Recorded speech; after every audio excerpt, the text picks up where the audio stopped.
Welcome to week 8 of the course.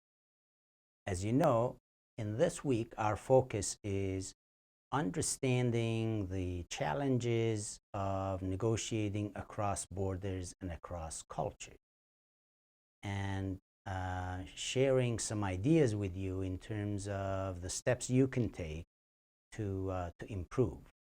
In module 7, I went through a series of steps in terms of how to be a better negotiator. Those were general rules, general ideas, general suggestions. Now, I want to apply that to the specific situation where you're negotiating with someone who happens to be from another part of the world. It doesn't matter where you're from. A cross-border or cross-cultural negotiation situation is a situation where you are negotiating with someone who happens to be from another part of the world. By now, having gone through all the first 6 modules of the course, you know exactly what that means. So you are a Saudi or Indian manager, and you need to negotiate a deal with an American manager. That would be a simple example of that. Now, we know a few things. By the way, let me start by saying that there is research on cross-cultural negotiations. Some scholars have done work in it. Some consultants have written books on the subject. But it is fair to say that the research on this subject is not as extensive as it is in other subjects. So there is much more that researchers can do to better understand the issues in cross-cultural negotiation. But let's look at what we know already. We know that intercultural negotiations, that means people from different cultures negotiating, intercultural negotiations typically generate lower joint gains than intracultural negotiation. So when the parties to the negotiation are from 2 different parts of the world, chances are that the overall gain in the negotiation will be lower compared to when the 2 parties are from the same culture. There's a number of reasons for that. It's easier usually to negotiate with people who you know have similar background, have similar ways of looking at things. So a unicultural negotiation situation is typically easier than a cross-cultural or intercultural situation. Another thing we know is that intercultural negotiations are more likely to be competitive than cooperative. Remember, there's 2 types of negotiation. Competitive means zero-sum, winner lose all, win all, loser lose all. Cooperative means bringing interests together, integrative negotiations, finding common interest. So what we know is that it is more likely to engage in competitive negotiation when you're dealing with people from different cultures. Another thing we know is that the 2 parties to the negotiation, and for simplicity's sake, I'm talking 2 parties, but as you know, there may be many more parties involved in the negotiation. But just to keep it simple, the 2 parties to the negotiation in an intercultural or cross-cultural situation tend to have divergent views of the negotiation process itself. As I mentioned in the previous session, some cultures, negotiation is fun, enjoyable, get to know other people. It's a way of building relationships with other people. Middle Eastern cultures is a perfect example of that. In some other cultures, the negotiation process is a means to an end. Okay, let's get on with it, let's finish it, and reach our objective and move on. So the view of the negotiation is a set of steps that we need to take to accomplish an objective. So as the sooner we can finish it, the better it is. The American approach, the German approach to the negotiation process would be an example of that. We also know that intercultural negotiators find it harder to share information, answer questions. Why? Because of the power things. They don't know the other side. They think differently from them. So everybody's trying to hold on to the information to make sure they're not at a disadvantage. So when you are in a cross-cultural negotiation process, it is more likely that you will find people reluctant to engage in Q&A, sharing information, identifying common interests, etc. Okay, so this is what the current state of research, this is what we know. Again, keep my caveat earlier on in mind. We don't have a lot of intensive and extensive research, but based on what we know, these are the findings. Now let's move on to kind of opening up what a cross-cultural negotiation looks like. Well,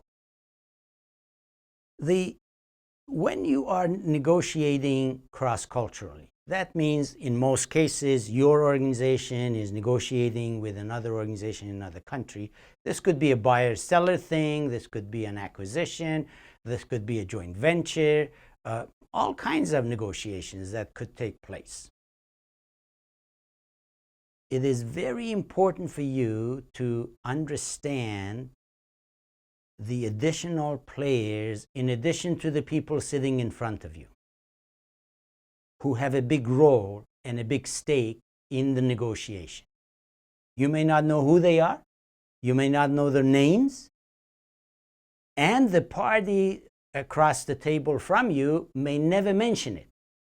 But don't assume that just because the party sitting in front of you is negotiating with you, don't assume that they're the decision maker.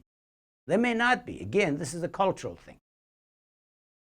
In the Middle East, it is not unusual at all for people who are negotiating not to have much authority. They're kind of messengers. They sit down with you, they negotiate with you, they collect information from you, they go to their bosses in the organization make decisions, they come back to you with a set of ideas that their bosses have come up with. But they will never tell you that. In high power distance cultures, the person you're negotiating with is very unlikely to be the decision maker. If you don't know that, you assume you reach a deal in the negotiation with the other side, you assume it's a final deal. 2 months later, you receive a revised contract. And you're very surprised and disappointed. What happened? I thought we signed a deal. Well, you signed a deal with that person. Now that person has to sell it inside the organization to the bosses and other key stakeholders in the organization. So if you don't have that kind of knowledge and understanding, you're going to end up with a lot of frustration. Now, the second question is, who are the additional players outside the organization? Let me give you some examples. In the US, let's say you want to buy another company, or you want to have a joint venture with another company. There's a series of government regulators, agencies, who have to approve these. Federal Trade Organization, FTC. Securities Exchange Commission, SEC, and other regulatory agencies. They have a stake. They have to approve a lot of these deals. Now, you might say, hey, that's a legal issue. Let's sit down with the other side, come up with our deal. We take it to them. You know the risk in that. The risk is you have not paid attention to the criteria that those agencies pay attention to. So you may be wasting a lot of time, manpower, energy, effort coming up with deals that both of you are super excited about, and you take it to the government and they say, no way, this is not going to happen. What a waste. So besides the people you're in front of and you're negotiating, you got to understand outside of that organization, in that country, who are the major stakeholders that have a role and have an impact in the final decision. In Germany, labor unions are very powerful. So many decisions have to be approved by labor unions, even though they're not part of the negotiation. In China, local Communist Party chiefs are very important people. They're very influential. So if you're negotiating with a Chinese entity and you reach a deal, that deal, one way or the other, has to be approved by the people in the Communist Party. If you're not aware of that and cognizant of that, you're going to be very surprised and frustrated.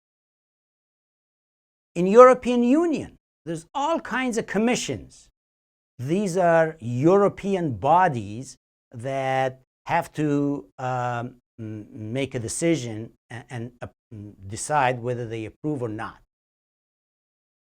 There's been cases of an American company wanting to buy a Chinese or Asian company, and the European Commission stops it. Because both companies are involved in Europe, and the European Union is saying, oh, wait a minute. It is true you're American and the other side is Asian, but both of you are doing things in Europe that is of interest to us, the European Union. So there's been cases where those decisions have been stopped. That's very frustrating, unless you understand and appreciate that in advance. So once you identify these key players and decision makers in the environment, in the context, the next question for you is, well, what exactly is their role? Do they have an official role to play?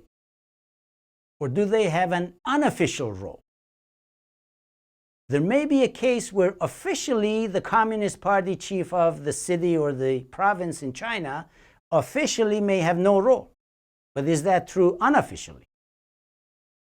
Or if you sign a deal, unofficially things can happen that would stop.